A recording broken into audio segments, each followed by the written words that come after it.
Hi friends, how are you? चलिए आज हम बात करेंगे अर्बन कंपनी आईपीओ के बारे में। इस कंपनी का नाम आप लोगों को तो बहुत अच्छी तरह से ही मेरे ख्याल से बहुतों को पता होगा। ये एक प्लेटफॉर्म बेस्ड कंपनी है, एक आईटी बेस्ड कंपनी है। ये क्या करती है जैसे कि अगर हमें नॉर्मली ज़रूरत है, जैसे कि कोई कारपेंटर की ज़रूरत है किसी वर्क के लिए, प्लम्बर की ज़रूरत है, एसी को रिपेयर कराना है या कोई मुझे अपना घर में पेंट कराना है या कोई पेस्ट मेरे को अपने घर पे कराना है या मेरे को बाथरूम या किचन क्लीन कराना है। तो ये ऐसी जितनी भी सर्विसेज़ हैं कारपेंटर, प्लम्बर, इलेक्ट्रीशियन या जो मैंने सर्विस आपको बताई हैं, किसी भी सर्विस के लिए अगर हमें जब नॉर्मली कराना होगा, तो हम इस इस कंपनी का जो ऐप है उसको यूज़ करेंगे और इस तरह से वो सर्विस एक बुक कर देंगे।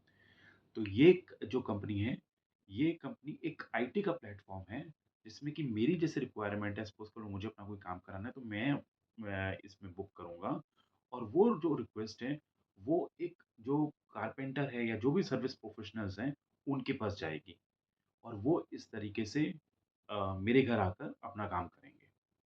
तो एक तरह से ये मीडिएटर है। ये एक आईटी बेस्ड कंपनी है, एक मीडिएटर एक प्लेटफ़ॉर्म है, जिसमें ये लाइक मेरी भी ज़रूरत पड़ती है कि I will also get my work done और ये जो जो सर्विस प्रोफ़ेशनल है, कारपेंटर या जो भी सर्विस प्रोफ़ेशनल है, उनको भी मेरा एक जैसे रेफ़रेंस मिलता है, इससे वो भी अपना काम कर सकते हैं। तो ये एक विन-विन सिचुएशन है। मेरे लिए भी विन-विन सिचुएशन है कि लाइक मुझे मतलब किसी जैसे कारपेंटर्स के बारे में जैसे मुझे कॉल करके उनकी वेट नहीं करनी या कुछ ऐसा नहीं करना। Directly I can choose my time और इस तरीके से वो मेरे लिए मेरे कन्वीनिएंट के हिसाब से मेरे घर पे आएँगे और जो कारपेंटर्स हैं, उनको भी एक तरह से कह लीजिए कि उनको भी एक रेफ़रेंस मिल जाएगा। तो अ, हम मतलब कि हम ये एक बहुत ही अच्छा विन-विन सिचुएशन है। जैसे कि नॉर्मली हम जैसे कि ओला, उबर को यूज़ करते हैं, ऑटो बुक करते हैं या कैब बुक करते हैं। तो उसी तरह वो जो ओला, उबर का जैसे हम ओला और उबेर का जैसे प्लेटफ़ॉर्म हम यूज़ करते हैं, सेम वे हम उबेर का भी प्लेटफ़ॉर्म यूज़ कर रहे हैं। ये अर्बन कंपनी का भी प्लेटफ़ॉर्म यूज़ कर रहे हैं। जस्ट कि एक मीडिएटर है, जिसमें कि हम दोनों के दोनों मिल जाएँगे और मेरा भी काम हो जाएगा और उनको भी रेवेन्यू मिल जाएगा। ये एक दिस यही इस कंपनी का मेन प्लेटफ़ॉर्म है और ये कंपनी 2014 पे आई थी और राइट नाउ ये 51 सिटीज़ पे भी है और ये सिंगापुर और यूएई में भी ऑपरेट करती है। और फ्रेंड्स, अर्बन कंपनी का जो दूसरा बिज़नेस है, ये वाटर प्यूरीफायर्स को भी बेचती है और इलेक्ट्रिक डोर लॉक को भी बेचती है। और मैं एक चीज़ आपको बड़ी इम्पोर्टेंट चीज़ बताता हूँ इलेक्ट्रिक डोर लॉक्स के बारे में। चाइना और यूएस में अराउंड 20% घरों में इस समय इलेक्ट्रिक डोर लॉक्स हैं। बट यही अगर आप इंडिया में देखेंगे तो वो सिर्फ़ 0.2% है। तो अगर आप देखेंगे तो इंडिया में इसकी ग्रोथ काफ़ी अच्छी है। तो ये अपने प्लेटफ़ॉर्म के ज़रिए ये दोनों चीज़ें भी बेचती है और आने वाले टाइम पे ये कुछ और भी चीज़ें ऐड कर सकती है। और अब मैं आपको इस आईपीओ के बारे में बताता हूँ। ये आईपीओ आ रहा है सितंबर 10 से 12 के बीच में। इसकी लिस्टिंग होगी सितंबर 17 को और ये आईपीओ की जो प्राइस बैंड रखा गया है, वो रखा गया है 98 से 103 पर और आपको हर लॉट पे 145 शेयर्स का एक लॉट है और आपको 14,935 का एक लॉट मिलेगा। उसके हिसाब से जो मार्केट कैपिटलाइज़ेशन है इस कंपनी की, वो लगभग 15,000 करोड़ के लगभग-लगभग पास-पास हो रही है। और आज ही इनका एंकर इन्वेस्टर्स क्लोज़ हुआ है, जिसमें काफ़ी बड़े-बड़े जो फंड्स हैं उन्होंने पार्टिसिपेट किया है। जैसे एचडीएफसी म्यूचुअल फंड, निप्पॉन है, आईसीआईसीआई है, एसबीआई है और इवन जो बाहर के जो इन्वेस्टर्स हैं, सिंगापुर इन्वेस्टर्स हैं, जीआईसी है, टाइगर ग्लोबल फंड है, लाइक दैट काफ़ी अच्छी तरह से इन एंकर इन्वेस्टर्स ने भी इस आईपीओ में पार्टिसिपेट किया है। और फ्रेंड्स आजकल थोड़ी प्लेटफ़ॉर्म कंपनीज़ का थोड़ा ज़्यादा ही ज़माना है। मतलब गोइंग फॉरवर्ड इनकी ग्रोथ काफ़ी अच्छी दिखाई दे रही है। जैसे आज ज़ोमैटो हो गया, स्विगी हो गया, पॉलिसी बाज़ार है और अम, अ, मोबीविक है। तो आजकल थोड़ी जो इंटरनेट बेस्ड कंपनी हैं जिनकी ग्रोथ अच्छी जा रही है, तो उनको मार्केट आजकल प्रीमियम दे रही है। इस तरीके से ये स्टॉक अगर आप देखेंगे, तो इसमें ग्रोथ पोटेंशियल काफ़ी ज़्यादा है। सॉरी। और अगर आप इवन मैं आपको इसकी सेल्स फिगर भी बताता हूँ, इसकी सेल्स फिगर हैं, 3 साल पहले इसकी सेल्स 726 थी करोड़ थी और वही आज जो इसकी सेल्स है, वो अराउंड 1300 करोड़ तक पहुँच गई है। और यहीं पे मैं आपको इसका प्रॉफ़िट बताता हूँ। ये पहले लॉस में थे, 3 साल पहले -312 के लॉस में थे। आज ये 290 करोड़ रुपीज़ के प्रॉफ़िट में बैठे हुए हैं। तो अगर आप देखेंगे इनकी जो इन्होंने काफ़ी टर्नआउट पिक्चर करा है विदिन 3 इयर्स। और कंपनी इस आईपीओ के थ्रू 1900 करोड़ रुपीज़ ले रही है। इस 1900 करोड़ रुपीज़ में company 472 crore rupees fresh issue, यानी ये पैसा कंपनी के पास जाएगा अपने ग्रोथ प्रोस्पेक्ट्स के लिए। और 1428 crore rupees offer for sale है, यानी ये प्रमोटर के पास जाएगा। अब 472 करोड़ रुपीज़ जो कंपनी अपनी ग्रोथ के लिए ले रही है, इसको कंपनी यूटिलाइज़ कैसे करेगी? इसमें 472 करोड़ में से जो कंपनी है, ये 190 करोड़ के लिए अपने टेक्नोलॉजी को के ऊपर स्पेंड करेगी। 75 करोड़ रुपीज़ ये अपने रेंट्स जो ऑफ़िस के जो इनके रेंट्स हैं, लीज़ेज़ हैं, वो ये इन्वेस्टमेंट करेगी। 90 करोड़ ये मार्केटिंग करेगी के ऊपर स्पेंड करेगी और जो बाकी है वो जनरल कॉर्पोरेट पर्पज़ के लिए कंपनी स्पेंड करेगी। और फ्रेंड्स इसमें एक चीज़ मैं और बताता हूँ, इस आईपीओ में जो इनके एक्जिस्टिंग इन्वेस्टर्स हैं, जो पहले से इन्वेस्टर्स हैं, उन्होंने अपने स्टेक बढ़ाए हैं। और मैं आपको ऑलरेडी बता चुका हूँ इनकी एंकर बुक की इन्वेस्टर्स बहुत ही ज़बरदस्त हुई है जो आज हुई है। सारे म्यूचुअल फंड्स के नाम है उसमें और और जितने भी इंस्टीट्यूशंस इन्वेस्टर्स हैं फॉरेन इंस्टीट्यूशन इन्वेस्टर्स हैं, जो मैंने आपको बताए हैं वो बहुत ही स्ट्रॉन्ग इन्वेस्टर बुक थी इनकी और पूरी की पूरी सब्सक्राइब हुई है। बहुत बड़ी इनकी थी, 850 करोड़ प्लस की थी इनकी एंकर बुक, वो भी सब्सक्राइब हुई है। और इनके एग्जिस्टिंग इन्वेस्टर्स ने भी अपना स्टेक बढ़ाया, तो आप समझ सकते हैं इस आईपीओ डेफिनेटली में इस आईपीओ में एक अच्छा जो प्लेटफॉर्म कंपनीज हैं आजकल वो चल रही हैं और इंटरनेट बेस्ड कंपनी है ये। और इस कंपनी का एक अच्छा ही जो वैल्यूएशन हो सकता है कि आपको लिस्टिंग के टाइम पे ये अच्छे प्राइस पे लिस्ट होगा। और साथ ही साथ यहाँ पे इन्होंने एक और सर्विस स्टार्ट करी है इंस्टामार्ट की। उसमें जो आपके जो नॉर्मल जैसे जो हमारी हेल्प होती हैं, जैसे मॉपिंग के लिए हेल्प हमारी होती हैं, यूटेंसिल्स जो के लिए जो बर्तन जो क्लीन करते हैं या हमारी जो नॉर्मली जो कुक होते हैं, जो डेली यूज़ के जो होते हैं, जो हेल्प होते हैं, उनको भी ये प्रोवाइड करते हैं। और अगर मैं आपकी इसकी ग्रोथ की बात करूँ तो ये एक ही ऐसी कंपनी है जो फर्स्ट ऐसी कंपनी है जो ऑर्गेनाइज्ड प्लेयर जिसको मैं बोलूँगा, जो अभी फर्स्ट ये लिस्ट हो रही है। और जो इसके ये होम सर्विसेज़ का जो राइट नाउ जो यूज़ है वो है $60 बिलियन का। ये बढ़ के आने वाले टाइम पे $100 बिलियन तक पहुँच रहा है, 2029 तक। और इसमें से सिर्फ 1% अभी ऑनलाइन के थ्रू होता है। बाकी सारा इस समय जो ट्रेडिशनल जो होता है कि हमें जाके किसी कारपेंटर को बुलाना पड़ता है या किसी को फ़ोन करना पड़ता है, किसी शॉप में किसी को बुलाना बुलाना पड़ता है, ट्रेडिशनल वे से यूज़ हो रहा है। तो आप सोचिए कितनी कितनी कितनी बड़ी ग्रोथ हो सकती है इस कंपनी की। तो ये डेफ़िनेटली एक बहुत बड़ा मार्क है कि ये ग्रोथ का इसका काफ़ी अच्छे चांसेस हैं इसके ग्रोथ और ज़्यादा बहुत ज़्यादा ग्रोथ होने के। और राइट नाउ जो हमारे जो जिनके पास इंटरनेट जाता है, वो इंडियन पॉपुलेशन में अराउंड 55% की और 60% के बीच में पॉपुलेशन के पास इंटरनेट जाता है। गोइंग फॉरवर्ड जो ब्रॉडबैंड और बेस्ड ये जो इंटरनेट है, वो 75% यूज़र्स के पास भी ये इंटरनेट होगा। और अराउंड 70% लोगों के पास बाय 2030 स्मार्टफ़ोन्स भी होंगे, जहाँ पे लोग ऐसी एप्लीकेशन को डाउनलोड भी कर पाएँगे और फिर इस तरह से सर्विसेज़ भी कर ले पाएँगे। ये मैं आपको बता रहा हूँ टियर 3, टियर 4, टियर 5 जैसी सिटीज़ के लिए। टियर 1 एंड टियर 2 पे तो डेफ़िनेटली ये सर्विसेज़ ऑलरेडी अवेलेबल है। तो क्योंकि 51 सिटीज़ में है राइट नाउ इंडिया में और सिंगापुर में भी है और यूएई में भी है।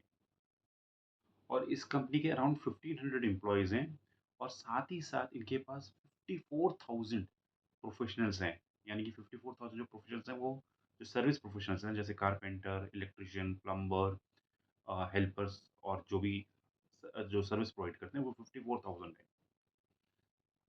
और इन ये अपने जो सर्विस प्रोफ़ेशनल हैं, जो हमारे यहाँ सर्विस करने आते हैं, जैसे कारपेंटर और ये सब जो हैं, ये इनको ट्रेनिंग भी देते हैं, उनको टूल किट भी देते हैं और उनको ये फाइनेंस भी देते हैं और उनको वो इंश्योरेंस भी देते हैं। तो ये काफ़ी अच्छी फैसिलिटीज़ ये उनको देते हैं, जो इनके सर्विस प्रोफ़ेशनल्स हैं और किस तरीके से नॉर्मल जैसे बात करनी है या जो कम्युनिकेशन स्किल्स हैं और वो भी वो ये लोग उसकी भी ट्रेनिंग ये उनको देते हैं। अब मैं आपको थोड़ा-सा इसके फ़ाइनेंशियल्स के बारे में बताता हूँ। इनकी जो सेल्स थी, वो थी 726 करोड़ की आज से फ़ाइनेंशियल 23 में और अब वो सेल्स इनकी अराउंड हो चुकी है 1300 करोड़ के करीब। और आप इनका जो अगर प्रॉफ़िट भी देखेंगे, तो ये इनको लॉस हो रहा था 3 साल पहले 312 करोड़ का और अब इनको प्रॉफ़िट हो रहा है 240 करोड़ का। तो कंपनी ने काफ़ी अच्छी तरीके से जंप किया है, ग्रोथ किया है लास्ट 3 साल में और इस कंपनी के ऊपर कोई भी डेट नहीं है। और इसमें एक चीज़ मैं और आपको बताता हूँ, इसमें जो रिटेल पार्टिसिपेंट जो रिटेल शेयर होल्डर्स हैं, वो जो टोटल साइज़ है, उसका 10% ही लगा सकते हैं। सिंस ये कंपनी क्योंकि लॉस में थी लास्ट 3 साल पे, तो एक अगर आप किसी भी साल पे लॉस पे होते हैं, तो जो एक पब्लिक जो भी कंपनी लिस्ट होने आ रही होती हैं, वो 10% से ज़्यादा जो शेयर्स हैं, वो रिटेल शेयर होल्डर्स को नहीं दे सकती। तो सेबी इस तरह से प्रोटेक्ट करता है, जो नॉर्मल जो शेयर होल्डर्स हैं होते हैं, जैसे हमारे जैसे जो शेयर होल्डर होते हैं, जो रिटेल शेयर होल्डर्स होते हैं, उनको ये प्रोटेक्ट करता है और सेबी इंश्योर करता है जो लॉस मेकिंग कंपनीज़ हैं, उसमें 10% से ज़्यादा रिटेल शेयर होल्डर की पार्टिसिपेंट ना हो। तो इसलिए सिर्फ़ इसका जो इश्यू साइज़ है रिटेल शेयर होल्डर्स के लिए वो सिर्फ़ 10% है। तो डेफ़िनेटली ये इश्यू अच्छी तरह से सब्सक्राइब होगा। तो इस चीज़ को डेफ़िनेटली आप ध्यान से देखिएगा। और अगर मैं आपको इसमें ग्रे मार्केट प्राइस के बारे में बताऊँ, जो ग्रे मार्केट प्राइस है राइट नाउ वो 35% प्रीमियम पे है। यानी ये शेयर शायद हो सकता है 135 या 140 पे जाके लिस्ट हो, जबकि इसकी प्राइस है 103 की, क्योंकि इसकी डिमांड इस तरीके से है लेकिन बट ये सिर्फ़ ग्रे मार्केट प्राइस है। तो ग्रे मार्केट प्राइस एक इंडिकेशन है, ये कोई फुल प्रूफ कॉन्सेप्ट नहीं है कि इसी प्राइस पे लिस्ट होगा। तो वो डेफ़िनेटली आपको अच्छे से पढ़ना है। हो सकता है ग्रे मार्केट प्राइस से अच्छा भी हो सकता है ग्रे मार्केट प्राइस से खराब भी हो। It's just an indication. However it's important to know that. और जो कंपनी है उसको जो ये टोटल रेवेन्यू मिलता है वो में किस तरह से मिलता है? ये 3 टाइप से मिलता है। एक वो तो जो हम लोगों से जो ये कन्वेंस फीस चार्ज करते हैं, एक वहाँ से लेती है रेवेन्यू। एक ये जो अपने प्रोडक्ट्स हैं, ये जो सेल करती है, जैसे मैंने आपको बताया वाटर गीज़र और जो इलेक्ट्रिक डोर लॉक हैं, नेटिव के ब्रांड में आते हैं, वो जो सेल करती है, वहाँ से भी इसको आता है। एक जो सामान जैसे कारपेंटर है, वो अगर सपोज़ नल लगा रहा है या कोई पाइप लगा रहा है, तो वो जो सामान होता है, ये कंपनी ऑलरेडी अपने जो सर्विस प्रोफ़ेशनल है, उसको देती है और जो सर्विस प्रोफ़ेशनल जब हमारे घर पे लगाती हैं वो सब चीज़ें, तो ये कंपनी वहाँ पे भी रेवेन्यू कमाती है। और ये अगर आप इस कंपनी के बारे में बात करेंगे तो ये काफ़ी इसकी टेक्नोलॉजी इसकी काफ़ी रोबस्ट है और ये एक एक्सपीरियंस्ड मैनेजमेंट है, 10 इयर्स का भी इनको एक्सपीरियंस हो चुका है और ये एक हाइपर लोकल मॉडल है। मतलब कि क्या होगा कि अगर मैं किसी अर्बन कैप में से अर्बन कंपनी में से किसी भी जैसे एसी मेरे को ठीक कराना है, उसको मैं बुक कराऊँगा, तो मुझे ये जहाँ जो लोकल जो होगा, मेरे घर के जो पास होगा, वही इंसान मेरे को मिलेगा। ये हाइपर लोकल मॉडल है। तो ये नहीं है कि वो इंसान काफ़ी दूर से आ रहा होगा, ऐसा नहीं होगा। वो इंसान मेरे घर के पास ही होगा और वही मिलेगा और वो ही मेरी जो घर की जो भी इश्यू है, जो भी सर्विस है, वही मेरे को प्रोवाइड करेगा। अब हम सबसे इम्पोर्टेंट चीज़ के बारे में जानते हैं कंपनी के बारे में, जो है रिस्क। आप किसी भी कंपनी में चाहे आईपीओ में इन्वेस्ट करें, चाहे डायरेक्टली उसके शेयर्स लें, उसके रिस्क के बारे में डेफ़िनिटली आपको ज़रूर पता होना चाहिए। इसका सबसे जो पहला रिस्क है, वही रिस्क है कि ये अगर सपोज़ कर लीजिए जो लोकल जो प्लेयर्स हैं, लोकल अगर कोई अभी तो ये सिर्फ़ ये एक ही ऑर्गनाइज़्ड प्लेयर है, लेकिन आने वाले टाइम पे अगर न्यू-न्यू प्लेयर्स, ऑनलाइन प्लेयर्स भी आते हैं और वो हेवी डिस्काउंट देंगे, तो इनके मार्जिन्स में काफ़ी इम्पैक्ट होगा। एक ये इसका इश्यू है और फिर अगर सपोज़ कर लीजिए जो ट्रेडिशनल जो लोग हैं, जो जिसकी दुकानें मतलब जैसे मेरे घर के पास सपोज़ मेरे को सर्विस चाहिए और एसी रिपेयर की या उनकी दुकानें पास हैं, तो अगर वो एक अच्छी तरह से मतलब वही डायरेक्टली अगर मेरे को मिल जाएँ, तो शायद मैं ऑनलाइन सर्विस में ना जाऊँ और हो सकता है कि कि अगर मैं इनको ना बुलाऊँ, तो डेफ़िनिटली एक इनके लिए काफ़ी जैसे एक बड़ा रिस्क है। तो जो ट्रेडिशनल प्लेयर्स जो ऑलरेडी जिसको बुलाते हैं, वो भी इनके लिए एक बड़ा रिस्क होता है। और उसके बाद क्या होता है, जो इनका सेकंड रिस्क होता है, वो ये आपके घर पे आएँगे और स्टार्टिंग में तो सपोज़ कर लीजिए ये मैंने अर्बन कैब से बुलाया हुआ है। इसके थ्रू आएँगे, एक छोटा-सा मैंने काम करा दिया। उसके बाद मैं इनके साथ कॉन्टैक्ट शेयर करूँगा, ये मेरे साथ कॉन्टैक्ट शेयर करेंगे, पर्सनल हम कॉन्टैक्ट शेयर करेंगे और हम कहेंगे कि नेक्स्ट टाइम मैं आपको डायरेक्टली कॉल करके बुला लूँगा। तो उस तरीके से क्या होगा हम अर्बन कंपनी के जो प्लेटफ़ॉर्म है उसको बायपास कर देंगे और हम डायरेक्टली ही इसमें से काम करेंगे। तो अगर हमने अर्बन कंपनी के प्लेटफ़ॉर्म को बायपास कर लिया है, तो ऑफ़ कोर्स अर्बन कंपनी को तो कोई कन्वेंस चार्ज मिलेगा नहीं। तो इसका एक जो आप देखेंगे रिस्क ये भी है। फिर थर्ड रिस्क इनका है, कि इनको अपनी मार्केट को काफ़ी एक्सपैंड करते जाना है। अब इनका मार्केट किस तरीके से है कि इनके पास माइक्रो मार्केट्स थी। माइक्रो मार्केट्स आप समझ लीजिए बिल्कुल एक छोटे-छोटे छोटा एरिया होता है, तो छोटे-छोटे एरियाज़ जैसे इनके पास 10,000 थे फाइनेंशियल 23 में और फाइनेंशियल 25 पे वो जो 10,000 एरियाज़ थे वो 12,000 हो गए। तो इन्होंने 2,000 से वो इंक्रीज़ किए। इनके जो सर्विस प्रोफेशनल थे 42,000 थे, वो इन्होंने 54,000 कर दिए। इन्होंने जो टोटल जो कस्टमर्स थे उसको 5 मिलियन कस्टमर्स को इन्होंने सर्व किया था, जो फाइनेंशियल 25 में 7 मिलियन कस्टमर्स को इन्होंने सर्व किया। सपोज़ कर लीजिए अब ये आगे ये ग्रो नहीं कर पाते हैं और ये स्टैग्नेंट हो जाते हैं, चाहे सर्विस प्रोफेशनल्स इनको नहीं मिलते हैं या इनको मार्केट्स नहीं मिलती हैं, तो वो भी एक काफ़ी बड़ा रिस्क है क्योंकि इसमें ग्रो होना काफ़ी इम्पोर्टेंट है। फिर इनका जो मेजर एक रिस्क है वो है टेक्नोलॉजी का ही इशू। सपोज़ कर लीजिए अर्बन कंपनी का जो ऐप है वो ही नहीं चल रहा। जैसे इस अर्बन कंपनी के ऐप पे के ऊपर जैसे कि पेमेंट गेटवेज़ हैं, क्या पता आप पेमेंट नहीं कर पा रहे हैं, वो इशू होता है। फिर इनकी कि हम हमारा जो डेटा होता है, तो डेटा प्राइवेसी उस ऐप में नहीं है, सपोज़ कर लीजिए और उसके बाद ये इसके जो सॉफ्टवेयर है वो ये प्रॉपर्ली टाइम्स पे अपडेट नहीं कर रहे हैं। या इसकी बैंडविड्थ है कि जैसे कि बैंडविड्थ होती है कि जैसे कि कितने लोग एक साथ जब काम कर रहे हैं, सपोज़ कर लीजिए काफ़ी लोग एकदम से आकर इसमें आते हैं, तो क्या पता उसकी परफ़ॉर्मेंस इश्यू बिल्कुल ही खत्म हो जाती है इनके ऐप की। तो ये सारे अगर आप देखेंगे तो ये सारे टेक्नोलॉजी के इश्यूज़ हैं। तो अगर ये इसको टेक्नोलॉजी को प्रॉपर्ली अपडेट नहीं कर देंगे टाइम टू टाइम, तो ये इश्यूज़ आ सकते हैं और ये काफ़ी बड़ा इश्यू हो सकता है। जो इनका जो रिस्क है, जो जैसे इनका जो नेटिव प्रोडक्ट है, जिसमें वाटर गीज़र और इलेक्ट्रॉनिक जो डोर लॉक जो इन्होंने बेचे हैं, तो उसके 2 इयर्स कंप्लीट होने पर आए हैं। तो अब जो उनकी जो वारंटी कॉस्ट है, क्योंकि इन्होंने प्रॉमिस किया था कि 2 इयर्स तक नहीं होगी, तो अब यदि कुछ भी वारंटी कॉस्ट होती है, वो आएगी तो इनको बियर करनी पड़ेगी। तो एक ये रिस्क है। फिर अगर आप देखेंगे इनके अराउंड 54,000 के सर्विस प्रोफेशनल हैं। बट कई जगह पे जैसे कि स्टेट्स में कर्नाटका में, झारखंड में ऐसा एक्ट आया है कि जो ये वर्कर होते हैं सर्विस प्रोफेशनल को इनको आपको एम्प्लॉयी की तरह ट्रीट करना पड़ेगा। अगर इनको आप एम्प्लॉयी की तरह ट्रीट लॉ में करते हैं, तो जो रिटायरमेंट बेनिफिट्स होते हैं, जो एडवांटेजेस होते हैं, वो इन एम्प्लॉइज़ को भी देने पड़ेंगे। और अगर ये ऐसा होगा, तो इनको 54,000 एम्प्लॉइज़ को ये देना पड़ेगा। तो ये काफ़ी बड़ा फाइनेंशियल रिस्क हो सकता है। फिर जैसा मैंने बताया कि इनकी जो मार्केट है 51 सिटीज़ हैं इंडिया में और ये एक्सपोर्ट में भी इनकी 2 जगह पर है जहाँ पे सिंगापुर और यूएई में है। तो अगर सिंगापुर और यूएई जैसी कंट्रीज़ में अगर जो इंटरनेट कॉस्ट है या जो ऑपरेटिंग कॉस्ट है वो ज़्यादा होती है तो डेफ़िनेटली उस चीज़ों को फिर यूज़र्स कम से कम इस्तेमाल करेंगे।